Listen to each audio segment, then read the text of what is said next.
تو بہرحال آگے فرمایا قل میرے پیغمبر هو اللہ احد. یہ سورت کا شان نزول کیا ہے؟ ہر سورت کا یا آیت کا کوئی نہ کوئی پس منظر ہوتا ہے.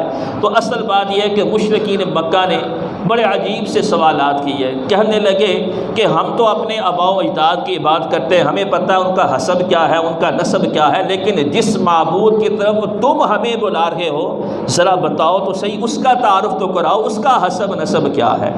اور مزید آگے بڑھتے ہوئے کیا کہنے لگے ہمیں یہ بتاؤ نا، ہم تو جانتے ہیں فرشتے بنے نور سے، یعنی جنات بنے، شیاطین بنے آگ سے، انسان بنا مٹی سے، آسمان بنا اسی طرح ایک دھواں سے، اور زمین بنی ایک پانی کی جاگ سے، لیکن جس معبود کی تم ہمیں بندگی کے بارے میں دعوت دے رہے ہو وہ رب تمہارا کس چیز کا بنا ہوا ہے؟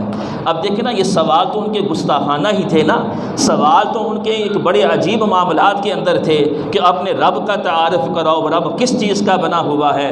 لیکن قربان ہے اللہ کی رحمت اس کے حوصلے کے اوپر، اس نے یہ فوراً سارے ان لوگوں کو ختم نہیں کر دیا جنہوں نے سوالات کیے ہیں. نہیں، فرمایا میرے پیغمبر تو اپنی زبان سے، میں تیرے اوپر قرآن کو نازل کرتا جاتا ہوں، تو اپنی زبان سے ان کو میرا تعارف کراتا جا. قل هو اللہ احد، میرے پیغمبر آپ کہہ دیجئے اپنی نبوت کی زبان سے، کیوں؟ تو میرا سفیر ہے، تو میرا پیغام رساں ہے، تو میری باتوں کو لوگوں تک پہنچانے والا ہے. تیری زبان کے اوپر تیرے دشمن بھی تیری صداقت کے معترف ہیں. کہہ دیں ان کو هو اللہ احد، وہ اللہ ایک ہے. یہ میرے اللہ کا تعارف ہے، هو اللہ احد. قل هو اللہ، وہی تو ہے جو اللہ ہی ہے، احد جو یکتا ہے اپنی ذات میں اور اپنی صفات میں. یہاں پر ایک جملے کے اندر جو فرمایا قل هو اللہ، وہ اللہ ہے، یہاں پہ ان لوگوں کا رد ہو گیا جن کو ہم دہریہ کہتے ہیں. جن کا نظریہ کیا ہے؟ وہ کہتے ہیں اس کائنات کا کوئی خالق نہیں ہے، یہ خود ہی کائنات بن گئی، خود ہی مٹ جائے گی، جو کچھ بھی ہو رہا ہے خود بخود ہوتا جا رہا ہے. ہاں جی، لیکن اللہ نے کہہ دیا قل هو اللہ. تم کیسے کہتے ہو کہ اس کائنات کا کوئی خالق نہیں؟ وہ اللہ ہے جو اس کائنات کو بنانے والا بھی ہے اور اس کائنات کے نظام کو چلانے والا بھی ہے. تو دہریوں کا اس ایک ہی آیت کے اندر اللہ نے کیسے رد فرما دیا. جیسا کہ مشہور واقعہ نا امام ابو حنیفہ رحمۃ اللہ علیہ کا، کہ دہریے کے ساتھ ان کا مناظرہ تھا، اور دہریہ پورے اپنے دلائل کے ساتھ تیاری کر کے میدان کے اندر پہنچ گیا، وقت متعین، دن متعین، جگہ متعین. لیکن امام ابو حنیفہ رحمۃ اللہ علیہ، اللہ نے آپ کو بڑی سمجھ عطا فرمائی، آپ جان بوجھ کے آپ تاخیر کے ساتھ پہنچے جو وقت متعین تھا. دوسری جانب دہریہ نے مسلمانوں کے جذبات سے کھیل رہا تھا، تمہارا امام کو نہیں آیا، مسلمانوں تمہارا کوئی والی وارث نہیں ہے، تم ہمارے سوالوں کا جواب نہیں دے سکتے. اگر اتنی بات تھی تو وقت کے اوپر امام ابو حنیفہ کیوں نہیں پہنچے؟ اس کا مطلب ہے کہ وہ اپنی شکست تسلیم کر چکے ہیں. کچھ ہی لمحات کے بعد امام ابو حنیفہ رحمۃ اللہ علیہ وہاں پہ پہنچے. دہریہ نے پہلا سوال یہ کیا، مسلمان اب دیکھ رہے ہیں امام ابو حنیفہ رحمۃ اللہ علیہ پہنچ گئے. دہریہ نے کہا کیوں لیٹ پہنچے ہو؟ جو وقت متعین تھا اس وقت کے اوپر کیوں نہیں پہنچے؟ اس کا سوال کا جواب تو دیجئے. امام ابو حنیفہ رحمۃ اللہ نے بڑی فقاہت کے ساتھ، بڑی سمجھداری کے ساتھ اس کے سوال ہی میں اس کو لاجواب کر دیا. ہاں جی، اور اس مناظرے کے اندر آپ نے فتح اور کامیابی بھی حاصل کی. امام صاحب نے کہا میں جان بوجھ کے لیٹ نہیں ہوا، کیونکہ ظاہری بات ہے میں نے دریا پار دوسری جانب سے آنا تھا. وجہ کیا بنی کہ میں جس وقت دریا کے کنارے پہ پہنچا نا تو وہاں پہ کوئی سواری نہیں تھی، کشتی نہیں تھی، لہذا میں بڑا پریشان ہوا. میں اسی سوچ کے اندر تھا کہ دیکھا کہ دریا کے کنارے جو درخت ہیں نا وہ خود ہی کٹنا شروع ہو گئے، اور کٹ کے خود ہی تخت بننا شروع ہو گئے، اور تخت بن کے وہ کشتی بننا شروع ہو گئی. پھر جب کشتی بن گئی وہ پانی کے اندر پہنچایا گیا. اب مجھے کشتی چلانی آتی نہیں تھی، چپو بھی بنے ہوئے تھے. میں کشتی میں سوار ہوا بغیر ملاح کے، وہ چپو خود ہی چلتے جا رہے تھے، اور میں پھر سفر کرتے تیرے تک یہاں پہ پہنچ گیا. اس نے ہنسنا شروع کر دیا، کہنے لگا عجب بات ہے، کیسی باتیں کر رہے ہو؟ یہ کیسے ہو سکتا ہے کہ بغیر درخت کاٹنے کے کٹ بھی خود گئے، بغیر کسی کے بنانے کے کشتی خود بخود بن بھی گئی، اور بغیر ملاح کے کشتی خود چل بھی گئی؟ امام نے حذیفہ یہ تیری کیسی باتیں ہیں؟ فرمایا میں اسی بات کے اوپر کہتا ہوں کہ مناظرہ میں جیت گیا ہوں۔ اس نے کہا یہ کیسے؟ فرمایا اگر تو یہ کہتا ہے کہ بغیر کاٹنے والے کے درخت کٹ نہیں سکتے، بغیر بنانے والے کے کشتی بن نہیں سکتی، بغیر ملاح کے کشتی چل نہیں سکتی، اور احمق یہ بتا اتنی بڑی کائنات بغیر بنانے والے کے بن کیسے سکتی ہے، اور بغیر نظام کے چلانے والے کے نظام چل سکتا کیسا ہے؟ اس ایسی بات نے ایسا لاجواب کر دیا، دہریہ اسی وقت خاموش ہو گیا۔ تو باہر قل هو اللہ احد، میرے پیغمبر آپ کہہ دیے وہ اللہ ہے، جب کچھ نہ تھا تب بھی وہی تھا، جب ہے تو تب بھی وہی ہے، جب ساری کائنات کا نظام ختم ہو جائے گا تب بھی وہ اللہ کی ذات رہے گی، اور اللہ قیامت کے روز بھی اعلان کرے گا بتاؤ صحیح لمن الملک اليوم، اور اقتدار والو اور میرے شریکوں بتاؤ تو صحیح آج کس کی بادشاہی ہے؟ کوئی اپنی زبان کو حرکت نہ دے سکے گا، کوئی رب کے سامنے بول نہ سکے گا، اللہ خود ہی کہے گا للہ الواحد القہار، آج اکیلے اللہ ہی کی بادشاہت ہے۔ پھر فرمایا هو اللہ احد، اب دیکھیں نا لفظ کیا مطلب ایک، اللہ ایک ہے، ایک لفظ ہوتا ہے واحد عربی کے اندر، اور ایک ہوتا ہے احد، معنی دونوں کا ایک ہی ہے۔ اللہ کی دونوں یہ صفتیں بیان کی گئی ہیں قرآن مجید میں بہت سارے مقام کے اوپر، انما الہ واحد، اللہ ایک ہے۔ اب یہاں پہ لفظ احد کا ہے تو واحد کا معنی بھی ایک ہوتا ہے، احد کا معنی بھی ایک ہوتا ہے، لیکن کہتے ہیں نا خالص توحید اللہ نے بیان کرتی ہے۔ کسی کے ذہن میں کوئی ٹیڑھا پن، کوئی ایسی بات ہو تو اللہ نے وہ چیز بھی نکال دی، کسی کے ذہن کے اندر کوئی ایسا سوال اٹھے اللہ نے وہ سوال جنم لینے سے پہلے ہی ختم کر دیا۔ کیوں؟ واحد بھی بولا جاتا ہے ایک کے لیے، احد بھی بولا جاتا ہے ایک کے لیے، لیکن اس میں فرق ہے۔ واحد کہتے ہیں جو مختلف چیزوں سے مل کر، مختلف اجزاء سے مل کر ایک چیز بنے۔ مثلا ہم کہتے ہیں کہ ہم ایک پاکستانی قوم ہیں، تو ظاہری بات ہے اب ایک فرد تو نہیں ہے نا، سب افراد کو مل کے قوم بنتی ہے، قوم ایک ہی بنتی ہے۔ ہم کہتے ہیں کہ ہم سب یک جان ہیں، تو سارے افراد مل کے ہم نے تصور پیش کیا ہم ایک قوم ہے یا ایک جان ہے، یا ہم کہتے ہیں ہم ایک ملک کے اندر رہنے والے ہیں۔ اب یہ تو نہیں کروڑوں کے ملک کے اندر ایک کے اوپر نہیں بولا جاتا، تو اسے کہا جاتا ہے لفظ واحد۔ لیکن احد کسے کہتے ہیں؟ جس میں کوئی جز شامل نہ ہو، جس میں کوئی بھی شریک نہ ہو۔ اللہ کہتے ہیں میرے ساتھ یہ ذہن نہ رکھنا، احد میں اپنی ذات میں بھی یکتا ہوں، میں اپنی صفات میں بھی یکتا ہوں۔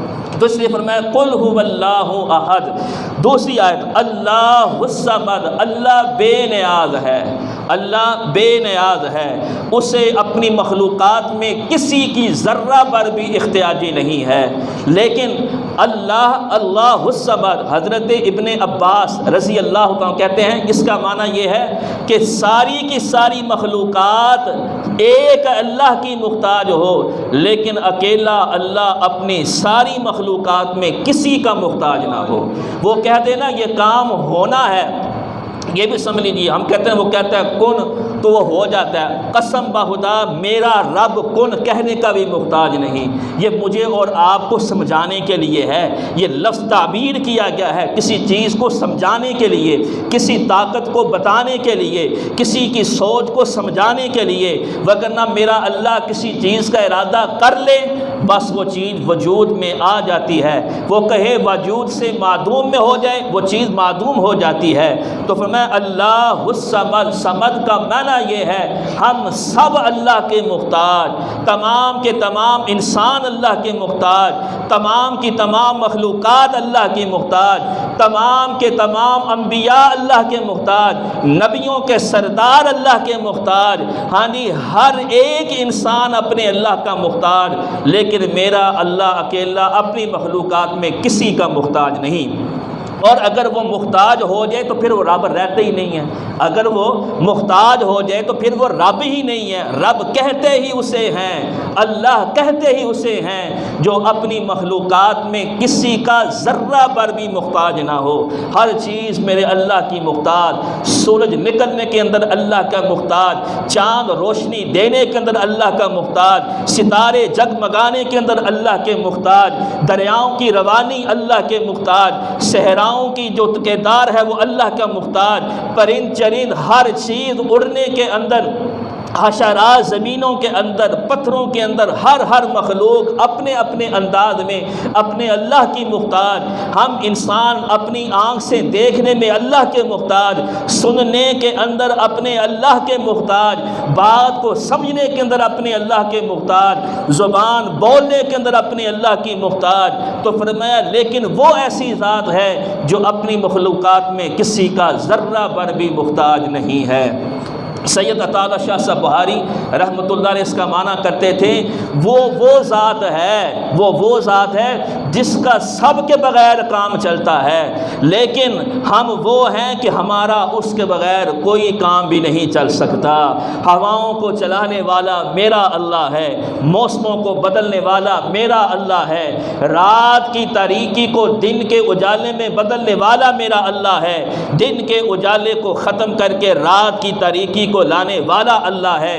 بادل برسنے کے اندر اللہ کے محتاج ہیں، کہاں کتنی بارش ہوگی میرے اللہ کے اختیار میں ہے، ہر چیز میرے اللہ کے اختیار کے اندر ہے۔ ہاں جی، تو بار فرمائے اللہ الصمد، اللہ بے نیاز ہے، اسے کسی کی کوئی پرواہ نہیں ہے۔ آگے فرمائے لم یلد، لم یلد دو حرف ہیں، لم یلد اللہ نے نفی کر دی۔ عیسائیوں نے کیا کہا؟ عیسیٰ خدا کے بیٹے، یہودیوں نے کہا عزیر علیہ السلام خدا کے بیٹے، مشرکین مکہ نے کہا فرشتے خدا کی بیٹیاں۔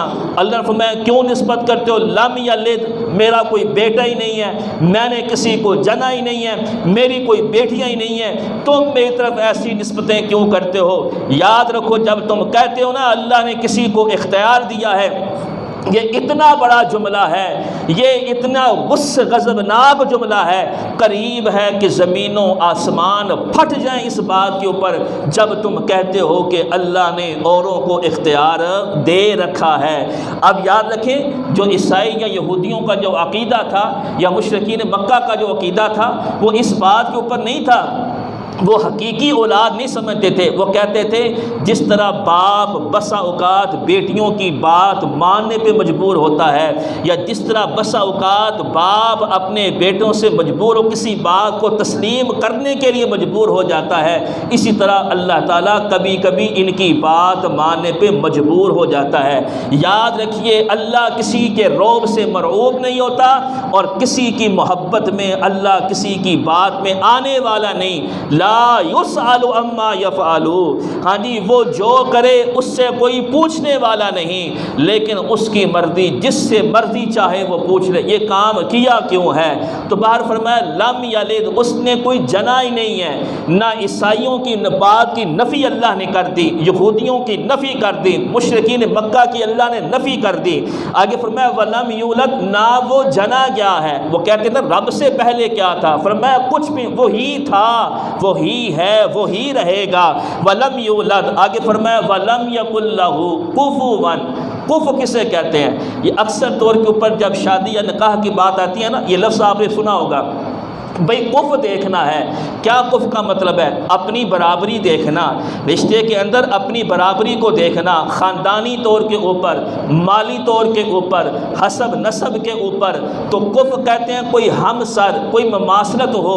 اللہ کہتے ہیں جو لوگ سمجھتے ہیں نا میری صفات کے اندر کوئی اور بھی میرا ہم سر ہے، اللہ سنتا ہے، وہ بھی سنتے ہیں۔ فرمایا ایسا نہیں ہو سکتا، اس بھی کو ختم کر اور اپنی ہی کو لے کے آ، کہ سننے والا وہی ہے اور بھی نہیں ہو سکتا۔ اس بھی کی بات کو ختم کر دے اور ہی کے اوپر یقین بنا کے دیکھ تو صحیح کہ اللہ تعالیٰ پھر تیرے کام کیسے بناتا ہے۔ قسم بخدا بگڑیاں بنانے والا اور کوئی نہیں سوائے اللہ کی ذات کے، کام بنانے والا کوئی نہیں سوائے اللہ کی ذات کے۔ تمام لوگ جب بھی مشکلات میں آئیں، وہ انبیاء ہوں، وہ اولیاء ہوں، وہ صلحاء ہوں، وہ شہداء ہوں، ہر وقت ہر گھڑی کے اندر انہوں نے کس کو پکارا ہے؟ اللہ کو پکارا ہے۔ تو جو ہمتاً اپنے اللہ کی پکار کرنے والے ہوں وہ اوروں کی حاجت روا نہیں ہو سکتے، وہ اوروں کے حالات کو بدلنے کی طاقت نہیں رکھ سکتے، وہ اوروں کی مشکلوں کو دور نہیں کر سکتے، اور جن پہ مشکل آ جائے وہ مشکل کشا نہیں ہوتے، جو اللہ کے سامنے حاجتیں کرنے والے ہوں وہ اوروں کے حاجت روا نہیں ہو سکتے۔ اللہ نے قسم بخدا خالصتاً اس توحید کو بیان کرنے کا حق ادا کر دیا ہے، لیکن پھر یہ ہماری سوچ ہے کہ ہم اس بات کو کیوں نہیں سمجھ پا رہے۔ محض اس میں مولویوں کا قصور نکالنا یہ بات نہیں، اللہ نے ہر انسان کو شعور دیا ہے، اللہ نے ہر ایک کو فہم دیا ہے۔ دیکھیں ہر ایک کا اپنا ذوق ہے، میں اپنی ایک ذوق کی بات کرتا ہوں، قسم بخدا باوضو ہو، قرآن کو پکڑ، کسی مسلک کی بات نہ مان، کسی کی بات کو تسلیم نہ کر، کسی مولوی کو اپنے ذہن میں نہ رکھ، تو قرآن کی آیات کو پڑھتا جا، قرآن کی زیریں زبریں پیشے بھی تجھے اپنے رب کا تعارف کرائیں گی۔ اللہ کیا کہتا ہے؟ زبر، اللہ زبردست ہے، عزیز، ہاں جی وہ غالب ہے۔ نورانی قاعدہ پڑھنے والا بچہ بھی سمجھتا ہے زبر ہمیشہ لفظ کے اوپر ہوتی ہے، زیر ہمیشہ نیچے ہوتی ہے۔ میرا اللہ ہر چیز کے اوپر ہے، طاقت کے اعتبار سے، علم کے اعتبار سے، اقتدار کے اعتبار سے، اختیار کے اعتبار سے، وہ سب کے اوپر ہے۔ ہم کیا ہے؟ ہم زیر ہیں، ہمیں زیر ہونا پڑے گا اور ماننا پڑے گا۔ کیوں نہ مانا تو یاد رکھنا کل کو رب کے سامنے پیش ہونا ہے۔ تو وہی بات ہم سمجھ جائیں، آج قرآن کی آیات کو پڑھنا شروع کریں، قرآن کی ایک ایک زبر، قرآن کی ایک ایک زیر، قرآن کی ایک ایک پیش تجھے اپنے رب کا تعارف کرائے گی۔ لیکن وہ دل کی جستجو کے ساتھ، دل کی طلب کے ساتھ قرآن کو سمجھیں گے تو یقیناً یہ قرآن سب کے لیے، ساری انسانیت کے لیے ہدایت کا ذریعہ بن کے آیا ہے۔ اللہ سے دعا ہے خالصتاً اللہ تعالیٰ اپنی توحید کو سمجھ کر اس کے مطابق اپنا عقیدہ بنانے کی توفیق عطا فرمائے۔ وما علینا الا البلاغ المبین۔